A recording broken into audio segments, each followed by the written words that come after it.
this is how you can set up and use MongoDB for your Discord.js version 14 bot. So let's go ahead and get started. Alright, so to start, go ahead and click the first link in the description below to get to MongoDB right here, and then go ahead and click try free. After creating your MongoDB account, it's going to bring you to this page. It's going to say you have to verify your email, so just go ahead and do that as well. After clicking the link in your email, it's going to bring you to this page saying your email has been successfully verified, so just go ahead and click continue. So it's going to bring you here. Just go ahead and fill in all of this information. For me, I'm going to build a new application. For me, because this is a Discord bot, I'm just going to put other, and I'm just going to say Discord bot, just like that. And then my preferred language is going to be JavaScript. If you are using a different language, you can go ahead and select that, but I am using JavaScript, so then I can go ahead and click finish. So here it's going to allow you to pick a plan. So obviously you're here for the free one, so you can just go ahead and click create for the free shared plan. So it's going to bring you here, so just go ahead and select the server that you would like to use. You can give your cluster a name, for example, tutorial or something like that, and then just go ahead and click create. Then go ahead and click on your database right here, and it's going to go ahead and bring you to your cluster. So what you're going to want to do is you're going to want to go ahead and allow your IP address. So what you can do is you can just click add current IP address, but keep in mind, if you are using a cloud hosting service, you're probably going to want to allow all IP addresses because the cloud uses a different IP address than your own. So to do that, you're going to go ahead and navigate to network access right here. So right here, you can add your current, or you can allow your access from anywhere. So I'm just going to allow access from anywhere because I am going to be using cloud hosting. So I'm just going to click that. It is going to look like this, and then we can just go ahead and click confirm. After done with that, we can go back to the database section. Now it's going to allow you to connect. So what you can do is you can just click connect right here. You're going to want to go ahead and create a database user. So I'm just going to go ahead and put my username, and then just go ahead and put your password right here. So just keep in mind, don't use any like special characters or anything because you are going to need to put this password in a link to access your MongoDB from your Visual Studio Code. But once you've done that, just go ahead and create a database user. Alright, so now you can go ahead and click choose a connection method right here. So you're just going to go ahead and choose connect your application right here. It's going to be the second one. Alright, so this is going to be the link that you're going to use in your .env file. So what we can go ahead and do is we're going to go ahead and copy this. Then we can go ahead and minimize this, and we can just open our code file. Now that we're in the code file, go into your .env, and we can just do MongoDB URL equals, and then we can go ahead and paste that link that we got from right here. In that link, you're going to notice that it has password right here. Just go ahead and remove that and go ahead and type in the password that you used in that account creation. After doing that, obviously I'm not going to show my link, but we can go ahead and move on. Alright, so now we can go over to events and we can go to ready.js. In here, we're going to go ahead and define mongoose. So at the top, we can do const mongoose equals require, and in here we can just pass in mongoose. Now keep in mind, in your terminal you are going to need to do npm mongoose for this to work, so just go ahead and do that now. After you're done installing mongoose, we can say const mongodb url equals process.env.mongodb url, just like that. Alright, so now under where it says console.log ready, we can go ahead and do if no mongodb url. We can just go ahead and return just like that. Then we can say await mongoose.connect, and we can do MongoDB URL, and then we can do an empty string. Then we can add a comma, and we can go ahead and open this up. We can say keep alive, and we'll say true. We can say use new URL parser, and we can say true. And we can also say use unified topology, just like that, and we will say true as well. And we can come down here, and we can say if mongoose.connect. We're going to go ahead and open this up. We're going to say console.log, and we will say the database is running. Just like that. Now after done with that, we can go ahead and create our schemas. So you are going to need to create a schema file just like I have here. Just make sure when you create the schema file, it is in the src. So as you can see, I have level warning and giveaway schemas already, but to create a new schema, I'm just going to go ahead and create a new file, and we'll do test.js. So to start a schema, we can go ahead and require mongoose, so we can do const, and we'll say model and schema. Then we can say equals require, and in here we'll do mongoose, just like that. Then we can say let, and this will be the name of your schema. So I'm going to do test schema, and we'll do equals new schema, just like that. We can open this up.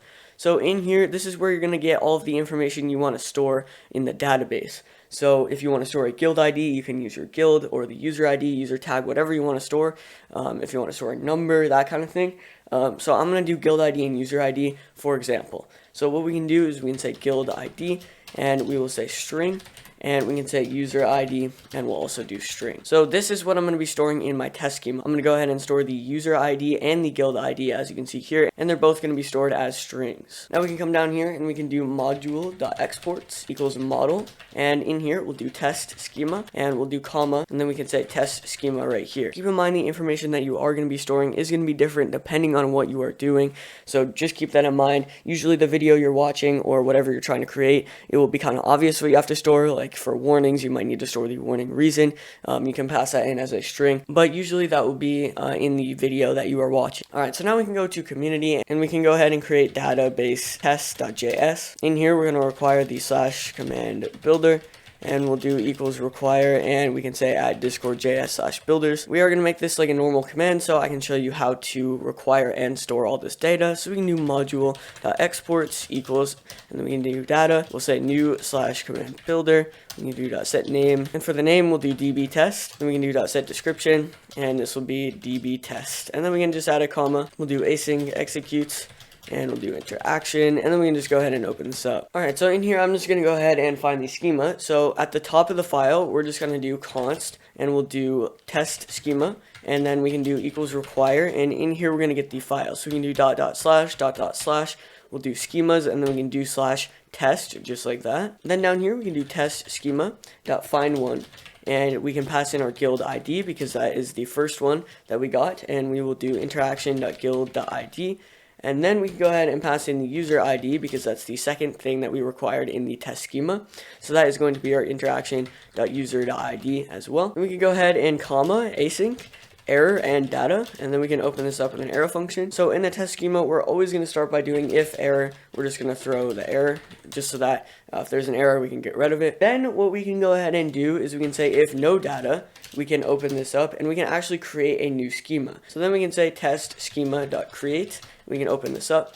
We will do our guild ID because that is what we required in the test schema, and that will be our interaction.guild.id. And then we can go ahead and do our user ID. That's the second thing we required, and that will be our interaction.user.id. Then we can go ahead and say if data, then we can just go ahead and console log the data. So we can do console.log, and this will be our data just like that. So we can go ahead and actually try this command, and then I'm going to be showing you how you can actually pull the user ID and guild ID from the data. Alright, so over in the Discord server, we can just run our db test command just like that, and as you can see, nothing is going to happen. So what just happened is it actually created a new schema, which is why nothing appeared in the console. So if we run this again, and we do db test, as you can see, nothing is going to happen again. In the terminal, as you can see right here, it's going to go ahead and say that we do have our guild ID and we have our user ID right here. It stored both of these within the database. Alright, so now what we're going to do is, because we have data right here, we can go ahead and pull the user ID and the guild ID from the data. So what we can do is we can say const user, and we will do equals, and then we can do data.user ID, just like that. And then we can go ahead and say const guild, and we'll do equals data.guild ID, just like that as well. So now we can go ahead and remove this console log, and we can just plug in these variables in a new console log. So we can do console.log, and we can just do user and guild just like that. So now we can go ahead and run this again. So if we do db test just like that, nothing is going to go ahead and happen. If we do go ahead and open up the console, as you can see right here, it's going to go ahead and give us our user, which is going to be my ID, and it's going to go ahead and give the guild, which is going to be the guild ID. So that's how you can pull information from the database. Now I am also going to be showing you how you can delete the database as well. So to delete it, we can do test schema.delete many, or you could do .delete one, but then we can just pass in our guild ID, and then we can pass in interaction.guild.id, and then we can pass in our user ID, which is going to be interaction.user.id, and that's all we're going to have to do. But you can also leave some of this out. So if you only wanted to delete the user ID, or you only wanted to delete the guild ID, you can just leave one of these out just like that. So now what you could do with this is you could use this data in other things. Like for example, I just pulled the user ID out of the database. You could use that for warnings, or you could use that for the level system, for example. So that's how you can use Mongoose for your Discord.js version 14 bot. If you need any help with this, go ahead and join the server in the description below, and we'll be able to help you out. I am going to be using Mongoose in the future for a lot of my multi-guild videos, so just make sure this works for you so that you can follow along in the future. And with that, I will see you guys in the next video.